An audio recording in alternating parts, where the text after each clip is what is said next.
5월 17일 수요일입니다. 오늘은 로마서 14장 1절부터 마지막 23절까지 말씀입니다. 당신의 정체는 도대체 무엇입니까? 라는 제목입니다. 당신의 정체는 도대체 무엇입니까? 양 두 마리가 함께 살고 있었습니다. 몹시도 무더운 여름날 양 둘은 물을 마시러 옹달샘에 갔습니다. 그런데 그 두 양 사이에 신경전이 벌어졌어요. 누가 먼저 물을 먹을 것인가? 누가 좋은 자리에서 물을 마실 것인가? 하는 아주 지극히 사소한 일로 서로 말다툼이 시작되었습니다. 그런데 그 말다툼은 점점 더 심해져 갔고 거칠어져 갔고 점점 더 뜨거워져 갔습니다. 그렇게 점점 더 열을 받은 그들은 드디어 말다툼에서 그치지 않고 서로 들이받기 시작했습니다. 쿵, 쿵.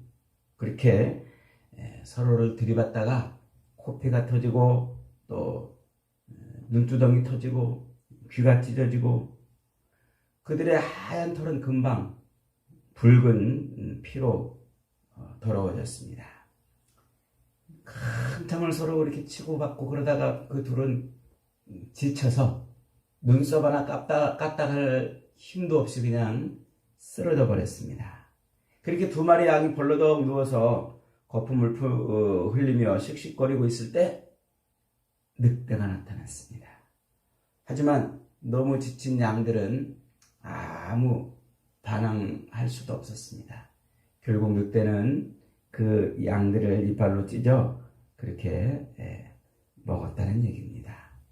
맑고 시원했던 그 옹달샘은 금방 그 양들의 찢긴 몸에서 흘러나온 뜨거운 피로 검붉게 물들었습니다. 여러분, 저는 지금 옛날 동화책 얘기하고 있는 게 아닙니다.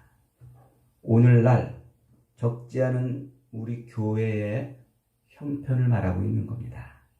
너무나 많은 교회들이 서로 싸우면서 서로 치고받고 내분에 휩싸여 있습니다. 물론 교회는 싸우는 곳입니다. 그러나 그 싸움은 세상의 악한 영들과 마귀와 죄와의 싸움입니다. 성도들끼리 싸우는 싸움이 아닙니다. 안타깝게도 오늘날 교회 안에서 마귀와 죄와 악한 영과 싸우는 것이 아니라 성도들끼리 그렇게 치고받고 싸우다가 교회가 산산조각나고 수많은 영혼들이 교회를 떠나는 조문이 일들이 지금 벌어지고 있습니다. 여러분, 교회같이 이렇게 좋은 곳, 교회같이 이렇게 아름다운 곳에서 왜 이런 추하고 악하고 더러운 싸움이 일어나는 것일까요? 오늘 본문에서 바울은 교회 안에서 그렇게 악하고 더러운 싸움이 일어나는 아주 중요한 이유를 두 가지로 제시하고 있습니다. 그것이 무엇입니까? 첫째, 교인들이 자기 정체를 잊어버리기 때문에 그렇다는 거예요. 여러분, 우리가 예수를 믿으면 그 순간에 우리의 신분이 어떻게 된다고 그랬죠? 하나님의 아들. 우리가 예수를 믿으면 우리는 죄인에서 의인으로 바뀐다고 그랬죠. 우리가 예수를 믿으면 우리는 천국 백성이 되는 것이고 영적인 이스라엘이 되는 것이고 교회가 되는 것이고 성전이 되는 것이고 구원받았다고 말하는 것이고 이게 다 같은 말인데 이게 지금 우리의 신분이 바뀌었다는 거예요. 하나님의 아들로 말이죠. 신분이 바뀌었다는 것은 우리의 정체성이 바뀌었다는 얘기입니다. 정체성이 바뀌었다. 우리의 정체성이 바뀌었다는 이것을 가장 정확하게 표현하는 것이 뭐냐면 옛사람이 새사람 되었다 라고 말하는 것이죠. 새로 태어났다. 중생했다. 거듭났다. 하나님의 자녀가 되었다. 하나님의 백성이 되었다. 천국 시민이 되었다. 이게 다 같은 말이에요. 그러니까 우리가 예수를 믿음으로 말미암아 우리는 우리의 신분이 바뀌는 거예요. 신분이 바뀌었다는 말은 그 정체가 바뀌었다는 것이고 그의 정체가 바뀌었다는 것은 그 정체에 맞는 삶을 사는 존재가 되었다는 거예요. 여러분, 우리가 엄마 뱃속에서 아기가 응애하고 태어나면 그 아기가 얼마나 별 볼품 없습니까? 쪼글쪼글하게 생겼고 핏덩어리 같이 생겼고 저게 사람의 구실을 할 수 있으려나 의구심도 들 정도로 정말 작은 존재이지요. 그러나 그렇게 엄마 뱃속에서 태어난 그 아이는 신분이 뭐가 된 거예요? 사람이 됐어요. 그 아이의 신분은 사람이 되었기 때문에 그 아이를 돼지우리에 쳐놓고 짐승처럼 살지 않게 하고 사람의 방식대로 살게 하는 거예요. 사람의 방식대로. 그의 정체가 사람이기 때문에 그래요. 우리가 예수를 믿고 신분이 바뀌고 거듭났다는 것은 더럽고 악하고 게으르고 이기적이고 자기 욕망을 채우기에 급급하며 살았던 그 옛사람에서 이제 십자가를 짊어지고 가는 새 사람이 되었다는 얘기입니다. 자기가 주인이 되어서 자기 욕망을 채우고 하나로도 더 움켜쥐고 자기가 높아지고 대접받고 섬김을 받으려던 삶에서 자기 주인을 바꾼 삶이 되었다는 거예요. 누구로 바꿨다고요? 예수님으로. 예수님이 자기 인생의 주인이 된 겁니다. 그게 거듭났다는 것이고 그게 새로워졌다는 것이고 그게 하나님의 자녀가 되었다는 말이라고 그랬잖아요. 그 예수 믿는 사람들은 그의 주인이 바뀌었고 그의 신분이 바뀌었기 때문에 그의 정체가 바뀌었기 때문에 그 정체에 맞는 삶을 사는 존재가 되었다는 거예요. 예수 믿지 않던 옛사람일 때는 자기 인생의 주인이 자기였기 때문에 자기 욕망을 채우고 자기 이기심을 채우고 가는 곳마다 대접받고 높임받고 늘 하나라도 더 움켜쥐려고 애쓰고 몸부림치며 살았습니다. 그러나 예수님을 믿으면 신분이 바뀌고 자기 주인이 바뀌었기 때문에 삶의 방식도 바뀌어야 되는 거죠. 저것을 죽이지 못하면 내가 죽는 그런 정글 같은 이 세상에서 남보다 어떻게든 좀 높아지고 대접받고 좀 많이 가지려고 몸부림치고 그렇게 애쓰고 살던 그 삶에서 이제는 어떻게 해요? 내가 죽어 너를 살리는 십자가의 삶의 방식으로 삶이 바뀌었다는 거예요. 신분이 바뀌었는데도 여전히 삶의 방식이 바뀌지 않았거나 정체가 바뀌었는데도 여전히 옛사람의 정체성을 가지고 산다는 것은 그 인생에 심각한 문제가 있는 겁니다. 하나님의 자녀가 되었고 하나님의 사람이 되었고 새 사람이 되었고 예수를 주인으로 섬기는 사람이 되었는데도 여전히 자기가 주인이던 그 옛사람의 삶의 방식을 고집하며 산다는 것은 그것은 아직 그의 정체가 안 바뀌었다는 거예요. 그 입술로는 예수 믿는 사람, 입술로는 예수님이 나의 구주입니다 고백을 하는데 실제로는 자기가 바뀌지 않은 거예요. 그러니까 양의 탈을 쓰고 있는 일이라 이렇게 말하죠. 예수님은 이런 자들을 향해서 이렇게 경고하십니다. 마태복음 7장 15절 이하 보니까 거짓 선지자들을 삼가라. 양의 옷을 입고 너희에게 나오나 속에는 노략질하는 일이라. 그들의 열매로 그들을 알지니 가시나무에서 포도를 또는 엉겅퀴에서 무화과를 따겠느냐? 이와 같이 좋은 나무마다 아름다운 열매를 맺고 못된 나무가 나쁜 열매를 맺나니 좋은 나무가 나쁜 열매를 맺을 수 없고 못된 나무가 아름다운 열매를 맺을 수 없느니라. 지난번 설교할 때 그랬죠? 우리가 예수를 믿으면 우리 안에 하나님의 영, 성령이 쑥 들어온다고 그랬잖아요. 그 내 안에 이제 나를 이끌어가고 있는 것이 그 육신의 법, 생육하고 번성하는 그 육신의 법이 아니라 이제 하나님의 그 성령의 법을 따라 사는 거예요. 그래서 내 안에 성령이 있는지 없는지를 뭘로 알 수 있다고요? 그 열매로 안단 말이에요. 이 나무가 포도나무인지 사과나무인지 뭘로 알 수 있다고요? 그 열매로 안단 말이에요.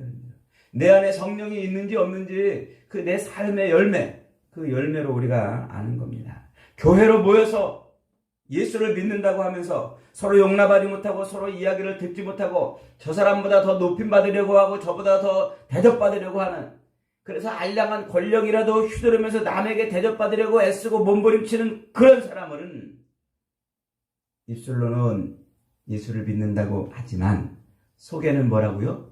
노략질하는 이의가 있다는 거예요.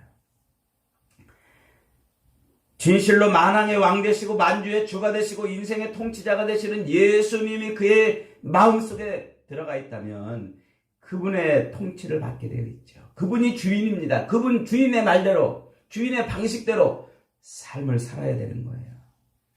그렇게 삶의 방식이 바뀐 사람들이 모여있는 곳이 뭐라고요? 그게 교회란 말입니다.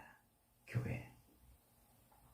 오늘 본문에 재미있는 표현이 하나 있어요. 4절입니다. 한번 같이 읽어봅니다. 시작. 남의 하인을 비판하는 너는 누구냐?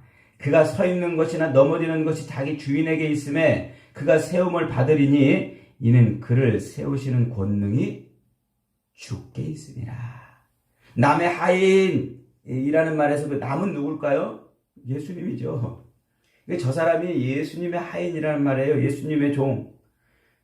그가 십자가에 달린 예수 그리스도를 자기 구주로 아멘하고 믿으면 그는 주님의 종이 돼. 주님의 종, 예수님의 종이 되는 거예요.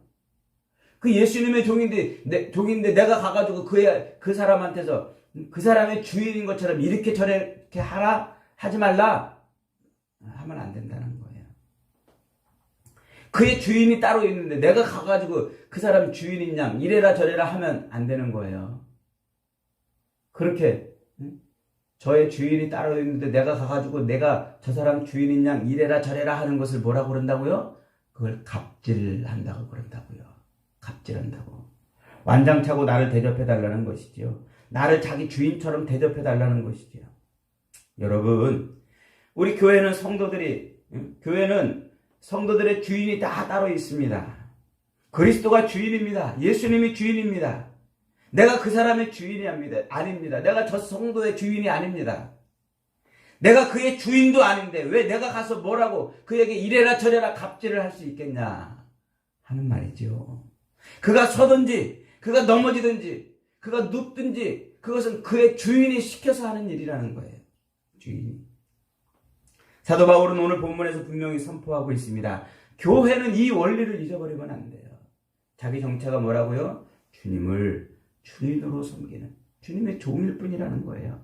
그럼에도 불구하고 자기가 주인인 양 대접받으려고 그러고 저 사람에게서 자기가 주인 행세를 하려고 하는 그런 존재. 그것은 양의 탈을 쓴 일이라는 거예요. 그래서 교회 안에서 시끄럽게 하는 그 사람한테 물어봐야 돼요. 당신 도대체 정체가 뭐냐고 말이죠. 사랑하는 여러분, 저와 여러분이 예수 그리스도를 주로 섬기고 그분을 아멘으로 믿는다면 우리의 정체가 바뀐 줄 믿으시기 바랍니다. 정체성이 바뀌었으니까 당연히 뭐도 바뀌어야 돼요. 삶의 방식도 바뀌어야 돼요. 내가 내 주님이니까 주님의 그 주인의 방식대로 삶의 방식이 바뀌어야 합니다. 옛사람의 방식대로 살려고 하지 마십시오. 남을 시기하고 미워하고 손가락질하고 비난하고 어떻게든지 남을 깎아내리려고 하는 그 옛사람의 방식을 따라 살면 안 됩니다.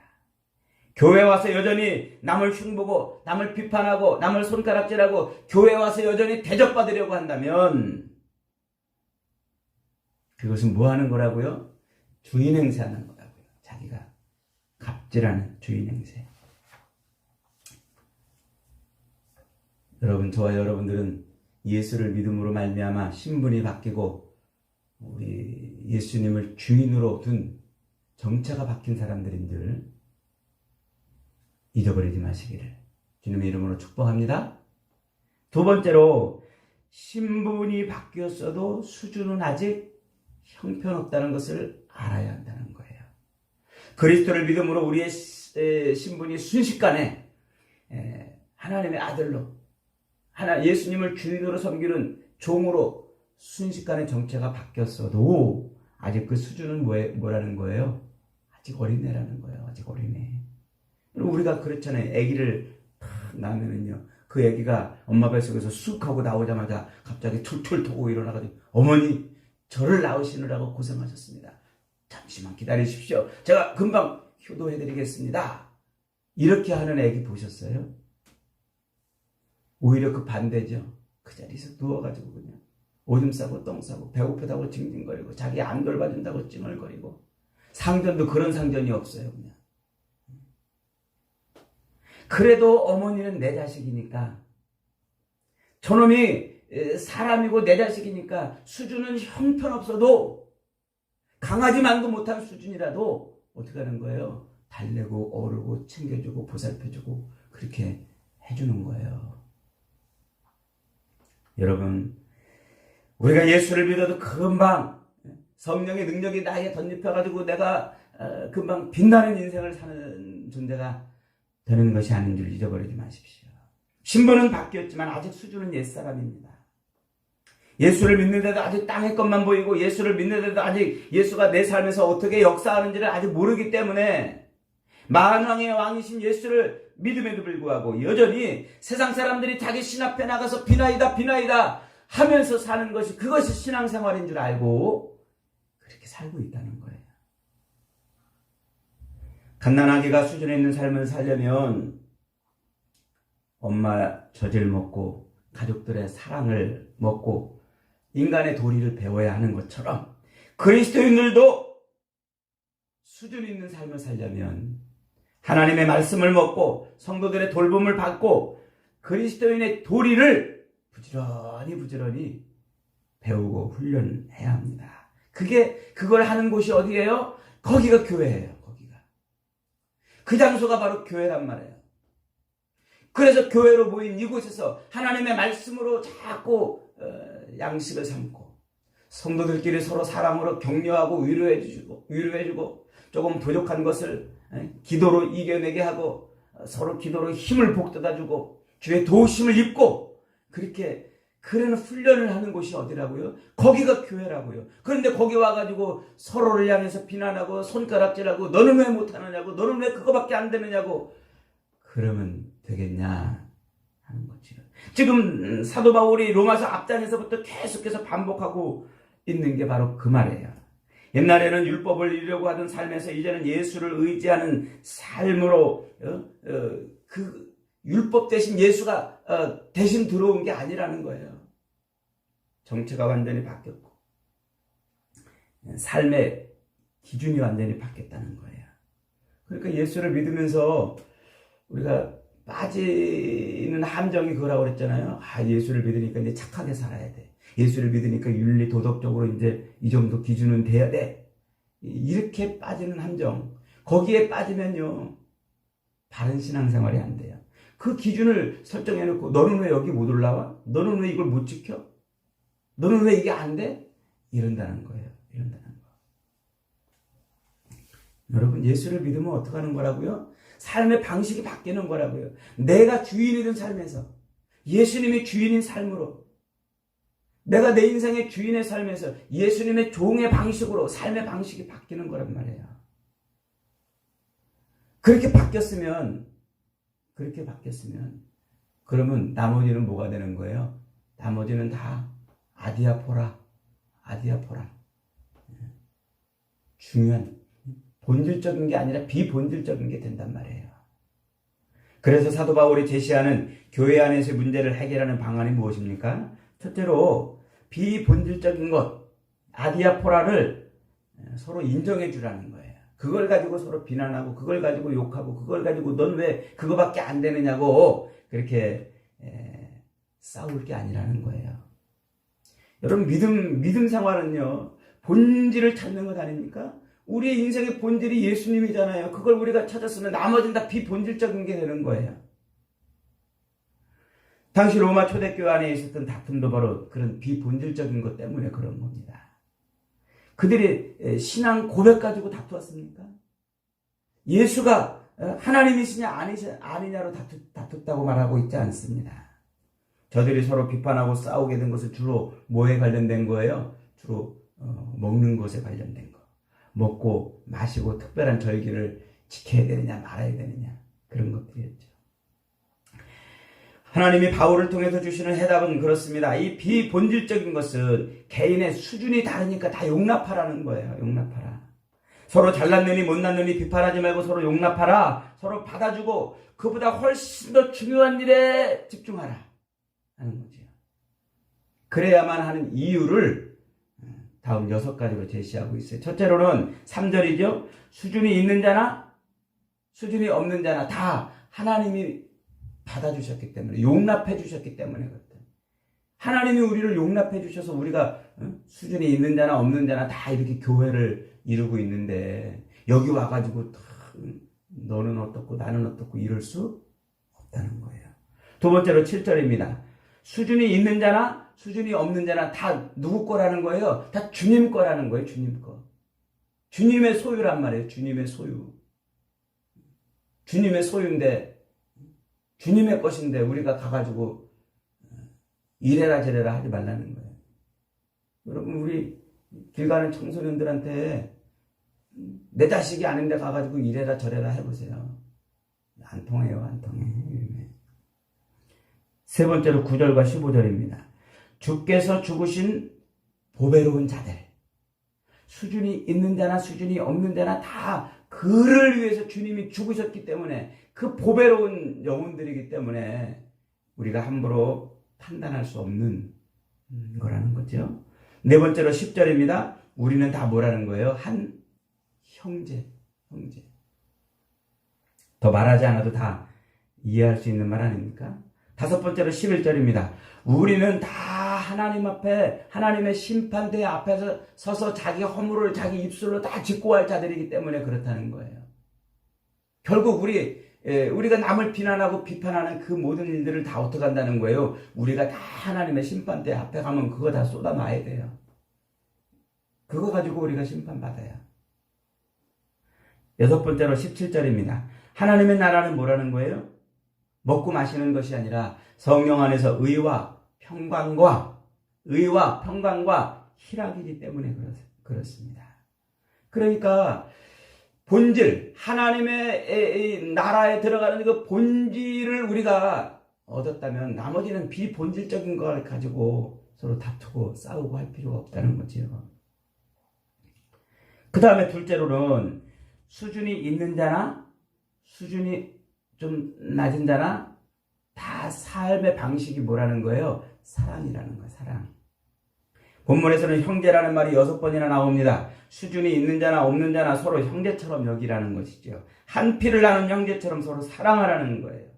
교회의 다툼을 몰아내는 가장 강력한 무기는 바로 사랑이라는 거예요.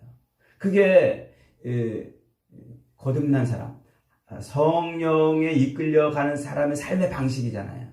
사랑이. 그게 하나님의 본질, 하나님의 본질이 뭐예요? 그게 사랑이잖아요. 그래서 사도 요한은 요한일서에서 하나님은 사랑이라 이렇게 선포하십니다. 그게 하나님의 본질이고 그걸 드러내는 것이 성도고 그걸 드러낼 때 그게 하나님의 영광이라고 그러는 거라고 그랬잖아요. 그러니까 삶의 방식이 뭐가 되는 거예요? 사랑이 되는 거예요. 사랑. 그래야 수준이 있는 자나 수준이 없는 자나 다 똑같이 사랑이라는 삶의 방식으로 살아야 되기 때문에 남을 비판하고 비난하고 하면 안 된다는 거죠.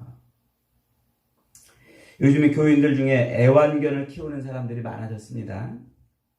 그래서 그 문제 때문에 한때 개고기 먹는 문제 가지고 아주 시끄러웠어요. 여러분 제가 개고기를 먹을 것 같습니까? 못 먹을 것 같습니까? 저는 개고기 좋아합니다. 지식적으로, 신앙적으로 그걸 먹는 걸 꺼리끼지 않습니다. 그러나 개를 너무너무 사랑해서 개고기를 먹는 사람들을 야만인 취급하는 성도들 앞에서는 절대 안 먹습니다. 그 사람들 앞에서는 개고기 먹는다는 내색도 안 합니다.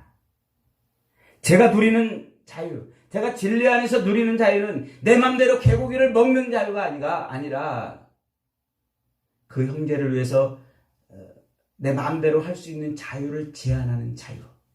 그게 진짜 자유예요. 그 진리 안에서 누리는 자유가 진짜 그 자유입니다. 또 교회 안에서 술 먹는 문제도 또 오랜 다툼의 단골이죠. 제가 술을 먹을 것 같습니까? 안 먹을 것 같습니까? 저는 술을 안 먹습니다. 몇 가지 이유가 있어요. 첫째로는 체질상 저는 술을 잘 못합니다. 술 냄새만 맡아도 얼굴이 빨개지고 막 숨이 가빠와요. 그래서 술을 안 먹습니다. 둘째로는 건강상 안 먹어요. 우리 집안 사람들은 술을 잘 먹어요. 한번 먹으면 그냥 아주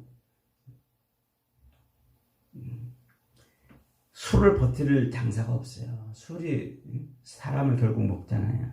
세 번째로는 건덕상 안 먹습니다. 술 취하면 성령에 취할 수가 없어요. 성령 받지 못하는 사람이 어떻게 주의 일을 힘있게 할 수 있겠습니까? 술 취해서 주정 부리면 그는 목사가 아니라 개입니다, 개. 네 번째로 무엇보다도 믿음이 약한 성도들을 위해서 저는 술을 안 먹습니다. 술 마시면 큰 죄를 짓는 줄 아는 사람들이 아직도 교회 안에 많이 있잖아요. 만약에 제가 술 먹는 게 무슨 성경에 무슨 죄라고 그랬냐? 괜찮다. 이러면서 홀짝홀짝 마신다고 해보세요. 그러면 그것 때문에 상처를 받는 교인들이 있다는 말이에요. 그리고 또 그것 때문에 양심상 술을 안 먹던 사람도 아유 목사님도 한 잔씩 드시는데 이러면서 저 뒤에 가서 홀짝홀짝 마시는 것을 어떻게 할 수 있겠습니까? 이게 다 형제를 실족하게 하는 것이고 이게 다 서로 분쟁을 일으키는 것들이 되기 때문에 그렇습니다. 술이 아무리 기분 좋게 한다 할지라도 내 형제를 돌보고 돕는 것만큼 더 좋은 일이 아닌 것입니다. 그렇습니다. 여러분, 우리가 진리 안에서 누리는 자유는 나를 위한 자유가 아니라 그대를 위한 자유가 되어야 합니다. 그대를 위한 자유. 내 자유를 그대를 위해서. 얼마나 멋진 표현입니까? 여러분, 우리가 이 정도 수준까지 다 잘해야 되는 거예요. 이게 그리스도인이 잘해야 될 수준입니다. 술 마시는 게 성경에 어떻고 저떻고 담배 피우는 이야기가 성경에 나오냐 안 나오냐 막 이런 걸 가지고 서로 너 믿음이 좋냐 안 좋냐 비본질적인 거 가지고 이게 되냐 안 되냐 그런 거 가지고 다투는 것은 교회가 아니에요. 교회는 수준을 성장시키기 위해서 훈련하는 곳이란 말이에요. 훈련하는 거. 가정이 어린애가 태어났는데 그거 너는 왜 이렇게 못 사냐 저렇게 못 사냐 맨날 야단치고 혼내고 정죄한다고 생각해보세요. 그 아이가 가정에서 버텨내겠습니까? 정상적인 아이로 성장합니까? 왜 그렇게 서로 교인들끼리 다투고 싸우고 그런다고 그래요? 17절 말씀에 하나님의 나라는 먹고 마시는 것이 아니라 의와 평강과 희락에 있다. 그러니까 예수를 믿음에도 불구하고 하나님의 사람으로 바뀌었음에도 불구하고 예수를 믿음으로 말미암아 그 안에 하나님의 영이 쑥 들어와서 이제 육의 법이 아닌 영의 법을 따라 사는 사람이 되었음에도 불구하고 여전히 먹고 마시는 이 육의 법을 머릿속에 늘 그것만 가지고 있는 거예요. 머릿속에. 늘 먹고 마시는 문제만 머릿속에 가득하니까 하나님의 나라를 도무지 생각하지 않으니까 그런다는 거예요. 여러분, 우리의 삶도 자꾸 연습해야 돼요. 수준이 올라가려면요. 운동선수처럼 자꾸 연습해야 돼요. 군인들처럼 계속 훈련해야 합니다. 기도도 연습하는 것이고 찬양도 연습이고 사랑하는 것도 연습하는 겁니다. 내가 보기에 비록 수준이 좀 낮은 사람이 있다 할지라도 자꾸 섬기고 그를 도닥여주고 그를 세워주는 연습을 자꾸 해야 됩니다. 그래야 우리는 그리스도의 장성한 분량이 충만한 데까지 올라가는 거예요. 올라가는 거. 사랑하는 여러분, 교회 생활은 매일 먹고 마시는 문제 가지고 끙끙거리고 그것 가지고 사람들 판단하고 지적질하는 것이 아니라 서로 사랑해주고 보듬어주고 성장할 수 있도록 그렇게 돌봐주는 곳, 그렇게 기도해주고 그렇게 사랑해주고 그렇게 격려해주는 곳, 그것이 바로 교회라는 거예요. 교회. 여러분, 교회 생활하면서 맨날 먹고 마시는 문제에 집착해서 그 문제에 붙들려서 이것이 옳고 저것이 그런데 그러지 마시고 늘 하나님의 삶의 방식, 주님의 삶의 방식대로 살면서 다른 사람들을 돌봐주고 일으켜주고 복돋아주고 격려해주고 사랑해줌으로 그가 그리스도의 장성한 분량이 충만한 데까지 오르는데 힘써 보십시오. 그러면 기쁨이 배가 될 것입니다. 내 것을 챙기려고 하던 데서 얻는 기쁨보다 그렇게 하는 기쁨이 훨씬 더 커질 것입니다. 저와 여러분이 그렇게 진정한 교회로 하나님의 나라로 거듭나 우리 주님의 삶의 방식대로 사는 그 놀라운 기쁨을 날마다 누리시기를 주님의 이름으로 축복합니다. 아멘.